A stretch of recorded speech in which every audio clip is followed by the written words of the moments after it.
जो ईश सर्वा गुणांचा, मूळारंभ आरंभ तो निर्गुणाचा. नमो शारदा मूळ चत्वार वाचा, गमो पंत आनंत या राघवाचा. मना सज्जना भक्ती पंथेची जावे, तरी श्री हरी पाविजे तो स्वभावे. जनी निंदते सर्व सोडून द्यावे, जनी वंदते सर्व भावे करावे. प्रभाते मनी राम चिंतित जावा, पुढे वैखरी राम आदी वदावा. सदाचार हा थोर सांडून येतो, जनी तोची तो मानवी धन्य होतो. मना वासना दुष्ट कामा नये रे, मना सर्वता पाप बुद्धी नको रे. मना सर्वता नीती सोडून को हो, मना अंतरी सार विचार राहो. मना पाप संकल्प सोडून द्यावा, मना सत्य संकल्प जीवी धरावा. मना कल्पना ते नको विषयांची, विकारे घडे हो जनी सर्वचीची. शुभ सकाळ. नमस्कार सर्वांना. सर्वप्रथम तुम्हा सर्वांना श्री स्वामी समर्थ. तुम्हा सर्वांचा आजचा दिवस खूप छान असा आनंदाचा आणि आरोग्यदायी जाऊ देत, ही श्री आई जगदंबेच्या चरणी प्रार्थना करते. तर आज सुरुवातीला श्रीमनाचे श्लोक गायले, किती छान वाटलं बरं. मला तर खूप चांगलं वाटलं. तुम्हाला कसं वाटलं हे नक्की कमेंटमध्ये सांगा. इकडे सकाळची वेळ आहे, छान अशी तुळशीची पूजा करून घेतली. त्यानंतर दारामध्ये रांगोळी काढायची आहे, तुळशीपुढे रांगोळी काढायची आहे. तर अशी दिवसाची माझी खूप छान आणि सुंदर अशी सुरुवात झालेली आहे मैत्रिणींनो. आणि अशी सुरुवात असेल तर खूप दिवस छान आणि सुंदर जातोच. आणि असं जर रुटीन आपण ठेवलं तर खरंच बघा, आपल्याला कधीही आयुष्यामध्ये काहीच कमी पडणार नाही, हे मी नेहमीच सांगते. कारण त्याचे अनुभव मला वारंवार आणि पावलोपावली जे आहे ते त्याचे अनुभव मला मिळालेले आहेत. आपले संस्कार, आपलं जे हे आहे त्याच्यावरच आपली जे काय म्हणतात ते आपलं कर्म, आपण जे काय कर्म करतोय, काय हे करतोय, ह्याच्यावरतीच आपल्या घरामध्ये किंवा आपल्यावरती लक्ष्मी माता प्रसन्न होते. आपण आपल्या घरातलं जर कर्म किंवा आपल्या घरातली सगळी व्यक्ती जर अशी व्यवस्थित असतील, घरामध्ये नेहमी टापटीपपणा, दारामध्ये व्यवस्थित अशी सडा रांगोळी, छोटी मोठी कशी तशी का होईना पण जशी येईल तशी रांगोळी काढली पाहिजे. दारामध्ये रोजच्या रोज सडा असला पाहिजे. त्यामुळे हे जर असे रुटीन म्हणजे तुम्हाला सांगते बघा, हे सगळ्या गोष्टी ह्या सगळ्या आपण फॉलो केलं तर मी नेहमीच म्हणते की आपल्याला कुठलीही गोष्ट कधीही कोणाला मागायची वेळ येणार नाही, अशी वेळ आपल्यावर कधीच येणार नाही.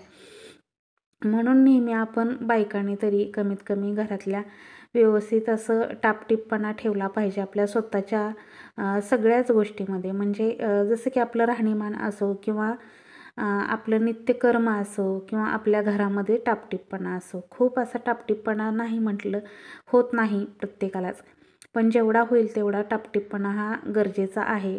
आपण जेवढं घरामध्ये व्यवस्थित असं टापटीपपणा ठेवू, घर स्वच्छ ठेवू, दार अंगण स्वच्छ ठेवू, तशाच पुढे आपल्या मुलांनासुद्धा आपल्या सवयी लागतात. आणि खूप छान अशा सवयी आहेत ह्या सगळ्या सवयी जर प्रत्येकाच्या अंगी असतील तर बघा, खरंच आपल्या घरामध्ये अखंड लक्ष्मी वास करणार. आणि दार तर नेहमी आपले असं सुचिरभूत असून दारामध्ये रांगोळी असेल तर खरंच लक्ष्मी माता प्रसन्न होणारच की. तर असं माझं काहीसं रुटीन आज मी तुमच्याशी शेअर केलेलं आहे. खूप छान असं मस्त सुंदर असं रुटीन. हे रुटीन मलाच करायला इतकं छान वाटतं, म्हणजे तुम्हाला बघायला किती छान वाटत असेल असं मी नेहमीच म्हणते. तर तुम्हाला कसं वाटतंय बघायला, तुम्हाला आवडतंय का? तुमच्या प्रतिक्रिया मला नक्की कमेंटद्वारे कळवत जावा. म्हणजे काय होतं की जेणेकरून मला पुढचे छान छान असेच तुमच्यासाठी व्हिडिओ बनवण्याचा मला हुरूप येतो आणि असे सुंदर सुंदर व्हिडिओ मी तुमच्यासाठी घेऊन येत जाईल. तर चला, असं इकडे छान अशी उंबऱ्याची पूजा. आता उंबऱ्यावरती छान सुंदर स्वस्तिकची रांगोळी काढली, कमळाची रांगोळी काढली. लेपन वगैरे नाही केलेलं आज, पण फक्त रांगोळी वगैरे उंबऱ्याची काढली. उंबरा पूजन हे रोजच्या रोज नित्यनेमाने असते. देवपूजेच्या अगोदर आपलं नित्यनेमाने उंबरा पूजन हे केलं पाहिजे. इकडे छान असं तुळशीचं पूजन झालेलं आहे. तुळशीपुढीसुद्धा सुंदर अशी छोटीशी रांगोळी काढलेली आहे. आता ही तुळशीचं रूप खूप मोठं झाले ताईंनो, त्यामुळे आता ह्याची पानं हिरवीगार दिसत नाही. तसेही थंडीच्या दिवसामध्ये पानं थोडीशी अशीच होतात. आणि दारामध्ये छान अशी पावलं रांगोळी खूप छान सुंदर दिसतात बघा. आणि त्यानंतर आपलं सकाळची वेळ, सगळ्यांचं नाश्ता पाणी सगळं झालेलं आहे ताईंनो. आज थोडंसं हे झालेलं होतं, म्हणजे आजचा हा सुट्टीचा दिवस आहे, त्यामुळे सगळ्यांचं चहा पाणी नाश्ता सगळं झालेलं आहे. पण गॅस वगैरे सगळं आवरून ठेवलेलं आहे. माझं सगळं टापटीपपणा मी नेहमीच असतो. मी तुम्हाला नेहमी सांगते की टापटीपपणा हा आपल्या घरामध्ये खूप महत्त्वाचा असतो. किचनमध्ये सुद्धा बघा नेहमी टापटीपपणा असला पाहिजे. टापटीपपणा म्हणजे किचनमध्ये नेहमी स्वच्छता असली पाहिजे. आता माझे चहा पाणी झालेलं आहे, नाश्ता झालेला आहे. म्हणजे माझा नाही, पण मिस्टरांचा वगैरे नाश्ता झालेला आहे, चहा पाणी झालेलं आहे. ते त्यांच्या कामावरती गेलेले सुद्धा आहेत पागरी वगैरे करायला. सुट्टीचा दिवस म्हटल्यानंतर असंच असतं आमचं रुटीन. तरीसुद्धा गॅस वगैरे सगळं आवरलेलं आहे आणि गॅसची पूजा करायची. तर सकाळी नाश्ता वगैरे झालेला होता, त्यामुळे थोडंसंही महाग राहिलं पूजा वगैरे. कधी कधी सकाळी होते, कधी कधी चहा नाश्ता झाल्यावर सुद्धा होते. म्हणजे कसं सकाळच्या सगळ्यांच्या उठण्यावरनं किंवा सगळ्याच्या ह्याच्यावरनं रुटीन असतं माझं. तर कसं असतं, सकाळी खूप लवकर मला स्वयंपाक करायचा असतो. ज्या दिवशी मला पहाटे, मग मी रोज पहाटे उठते ना, तर त्यावेळेस मग माझं सकाळी खूप लवकर झालेलं असतं. आंघोळ झाल्या झाल्या पहिली गॅसची पूजा असते. तर कधी कधी काय होतं, आंघोळ झाली की दारामध्ये सडा रांगोळी वगैरे करून येते पटकन, तुळशीला पाणी घालून, आणि ह्यांचं नाश्त्याचं बघत असते. जर ते म्हटले मला लवकर जायचं आहे, तर मग मला त्यांचा नाश्ता वगैरे सगळं करून द्यावा लागतो. त्यामुळे कधी कधी गॅसची पूजा राहते. आणि जर मिळाला टायमिंग तर मग मी नंतर देवपूजेच्या अगोदर माझं सगळं किचन जे आहे ते नेहमीच असं आवरलेलं असतं. त्यामुळे त्यानंतरसुद्धा नंतर केली तरी चालते. म्हणजे मी स्वतः माझा नियम. आणि तसंही मी मंगळवारी किंवा शुक्रवारी आणि पौर्णिमा असेल, गुरुवार असेल, तर गॅसची पूजा रोजच्या रोज करते. पण आता हल्ली असं वाटतं की रोजच गॅसची पूजा करावी, कारण बघा गॅसची पूजा आता एक सवय लागून गेलेली आहे आपल्याला. आणि गॅसची पूजा केली की किचनमध्ये खूप छान प्रसन्न वाटतं. आणि दिवसभर गॅससुद्धा असा पाहायला इतका आवडतो ना, ते फूल आणि ते स्वस्तिक काढलेलं असतं, इतकं छान वाटतं की बस. किचनमध्ये खूप छान वाटतं. एखादी अगरबत्ती किंवा एखादं धूप लावून किचन ओट्यावरती ठेवली तर ती सुद्धा खूप छान वाटते बघा. त्यामुळे हे एवढं तरी माझं चाललेलं असतंच रोजचं. आणि दिवसभर किचनमध्ये इतका सुगंध असतो ना पसरलेला की वास. तर आजची छान मस्त गॅसची पूजा, स्वयंपाक करायचा आहे, आणखीन स्वयंपाक काही केलेला नाही.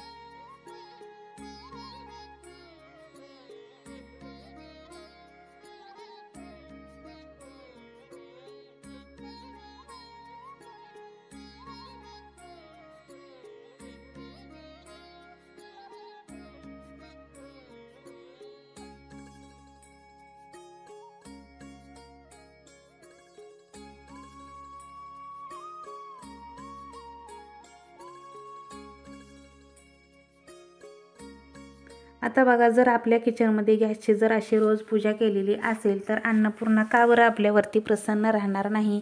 आपल्या हातामध्ये, आपल्या स्वतःच्या हातामध्ये अन्नपूर्णा सदैव वास करत असते बघा. त्यामुळे आपण जे अन्न बनवतो किंवा जेही बनवतं, खरं तर घरची ती स्त्रीसुद्धा स्वतः साक्षात अन्नपूर्णा असते, लक्ष्मी असते.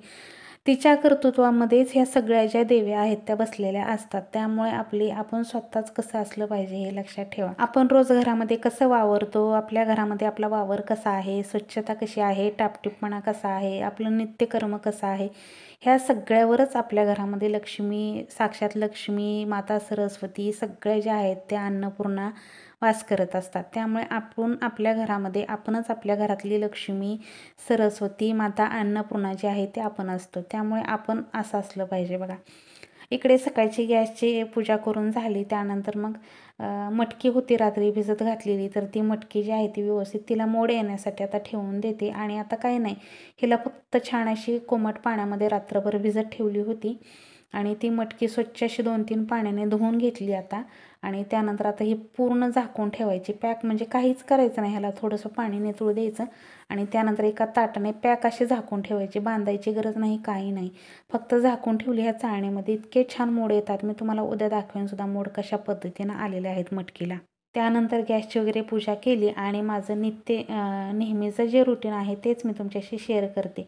तर आता आलेली आहे दुकानामध्ये पूजा करायला. दुकानामधले पूजा मी पाठीमागं दाखवत नव्हते, पण एक ताई म्हटल्या होत्या मला दाखवत जा. त्यामुळे मी आता रोज कंटिन्यू दुकानामधलं सुद्धा माझं रुटीन तुमच्याशी शेअर करत जाईल. दुकानामधलं रुटीन म्हणजे आपलं दुकानामधली माझ्याकडे 2 फोटो आहेत दुकानामध्ये, तर ते ठेवलेले असतात. तर त्याची सकाळी पूजा मी कशा पद्धतीनं करते, सगळं माझं पूजेचं रुटीन असतं ते मी तुमच्याशी शेअर करत असते. तर आत्ता माझी दुकानातली पूजा चालू आहे. दुकानातली पूजासुद्धा करायला आज थोडासा उशीर झाला. पण ज्यावेळेस दुकान उघडलेलं असतं सकाळी सकाळी हे अगरबत्ती लावून काउंटर वगैरे जर मी पुसलेला नसेल तर ते करतात, किंवा त्यांनी केलं नसेल तर मी करते. असं आमचं दोघांचं असतं. दोघांपैकी एक जण तरी हे दुकानाचं सगळं करत असतं. तर ते खूप लवकर जायचे होते आज, त्यामुळे मी हे सगळं केलेलं आहे. आणि जर मला कामामुळे उशीर झाला तर ते करतात, असं असतं. पटकन सकाळी 6:30ला आमचं दुकान उघडलेलं असतं. 6:30ला दुकान उघडलं की पहिलं मी दुकान झाडून घेते. दुकानापुढे तर सडा मारलेला असतो दार स्वच्छ करताना.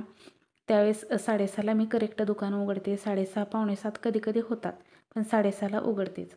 आणि त्यानंतर बघा सगळं दुकान स्वच्छ पुसून घ्यायचं, झाडून घ्यायचं, पुसून घ्यायचं, काउंटर वगैरे सगळं साफ करून घ्यायचं आणि त्यानंतर अशी पूजा असते माझी. तर इकडे छान अशी दुकानातली काउंटरची किंवा आपल्या काट्याची पूजा वगैरे करून झाल्यानंतर आमच्या दारामध्ये रोज गाय येते, तुम्हाला माहितीच आहे. तर बघू शकता इकडे गाय आलेली आहे. आता तिला देते चपाती आणि तिची पूजा करते. तर हा सुद्धा माझ्या पूजेतला एक क्रम आहे. मी नेहमीच सांगते की 33 कोटी देव जे आहेत ते आपल्या गायीमध्ये वसलेले असतात.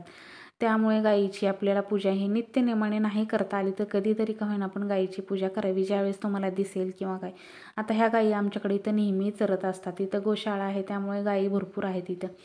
आता दुकानातली पूजा करत होती तर इथं झाडाखाली चरत होती. चपाती घेऊन येस तर पुढे गेली, पण तिला भाषा कळते बघा. गाडीच्या इकडून या म्हणलं की बरोबर ती इकडून आली आणि तिची आता मस्त अशी पूजा करून घेते. पहिली तिला चपाती खाऊ घातली. चपाती खाऊ घातलं तरच ती पूजा करू देते. इतकी मान हलवते इकडे तिकडे इकडे तिकडे, खूप तिचं चाललेलं असतं. त्यामुळे ती पूजा व्यवस्थित करून देत नाही.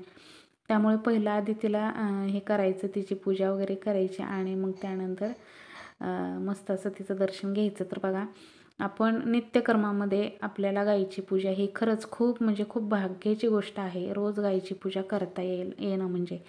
आणि ही गोष्ट मला पुण्याला होते त्यावेळेस सारखं वाटायचं की खरं आपल्याकडं गायी असावी, एखादी तरी गायीची पूजा करता यावी. पण इथं मला मनानेच इथं राहायला आलो आणि आम्ही दुसऱ्या तिसऱ्या दिवशी म्हणजे ज्या दिवशी वास्तुकशांती होती त्याच दिवशी खरं तर गाय आली होती आमच्या इथं. आणि त्यांनी ती वास्तुकशांती स्वयंपाक चालू होतं तर तिथली चपाती घेऊन त्यांनी तिची पूजा करून चारली होती. आणि तेव्हापासून ह्या गायी रोजच्या रोज आमच्या दारामध्ये येतात. त्यातली 2-4 गायी ज्या आहेत त्या तर नेहमीच्याच आहेत. त्यांची नावंसुद्धा मी ठेवलेली आहेत. चंदा आहे, सोनू आहे, रानू आहे, अशा खूप साऱ्या गायी आहेत. त्यांची नावं, कस्तुरी आहे, अशी नावं ठेवलेली आहेत. म्हणजे आम्ही असं मनानंच म्हणतो आणि त्यांना बरोबर माहिती झालेलं आहे, त्यामुळे त्यांना बरोबर ते येतात पण. इकडे छान अशी गॅसची पूजा करून झाल्यानंतर मग मी दूध तापायला ठेवलं आणि चहा करून घेते. आता हा चहा म्हणायला तर आमचा हा मधला चहा आहे, म्हणजे 8:30-9चा टायमिंग असेल हा. हा आमचा मधला चहा असतो. सकाळी खूप लवकर एकदा चहा होतो आणि त्यानंतर मला मधला चहा प्यायची खूप सवय आहे.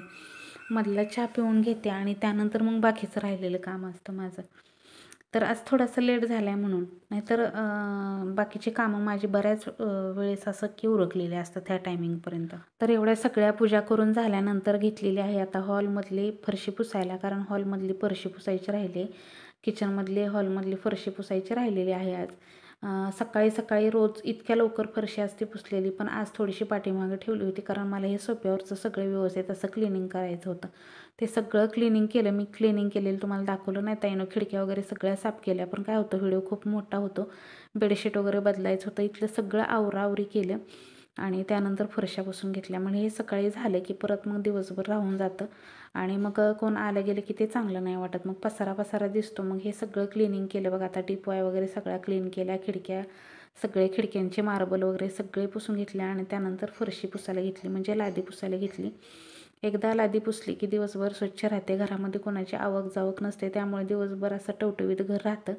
आणि त्यानंतर घेतलेली आहे बघा पूजा करायला. आता पूजा तुम्ही म्हणसाल माझी देवपूजा ऑलरेडी झालेली आहे, आता फक्त फुलं व्हायचे राहिलेले आहेत. तर देवपूजा माझी सकाळी लवकर होते.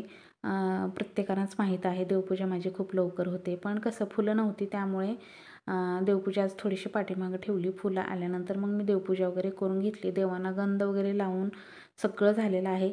आता फक्त फुलं वाहून अगरबत्ती ओवाळून आरती असते.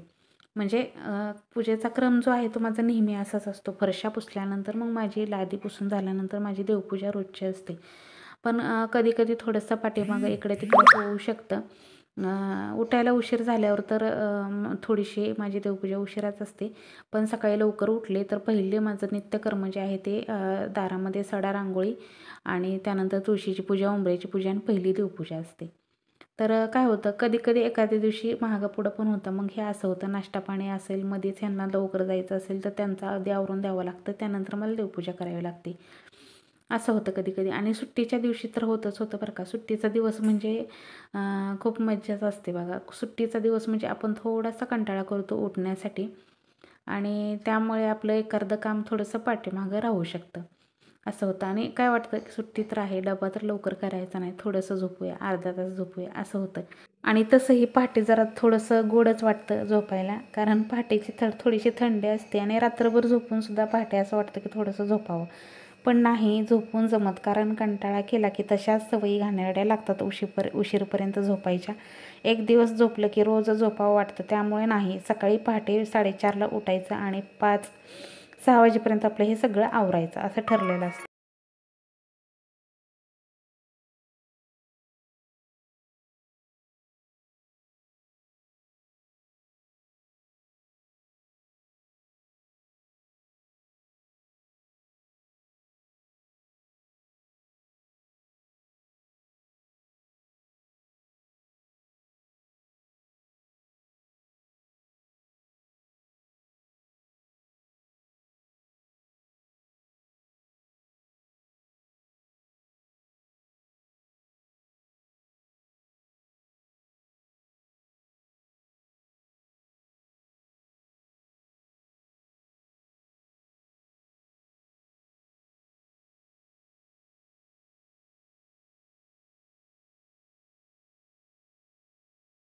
चला तर मैत्रिणींनो, आजची सुंदर अशी पूजा झालेली आहे. नित्य देवपूजा झालेली आहे. बघू शकताय तुम्ही आणि छान अशी आईसाहेबांची पूजा, आईसाहेबांना भरलेला मळवट आणि देवघरामध्ये किती पिवळी फुलं उठून दिसत आहेत पहा. आजची तर छान अशी सुंदर पूजा झालेली आहे. नित्य माझं सगळं आवरलेलं आहे. तर आजचा व्हिडिओ तुम्हाला कसा वाटला नक्की कमेंटमध्ये सांगा. जर व्हिडिओ आवडला तर व्हिडिओला लाईक करा, चॅनलला सबस्क्राईब करा. श्री स्वामी समर्थ.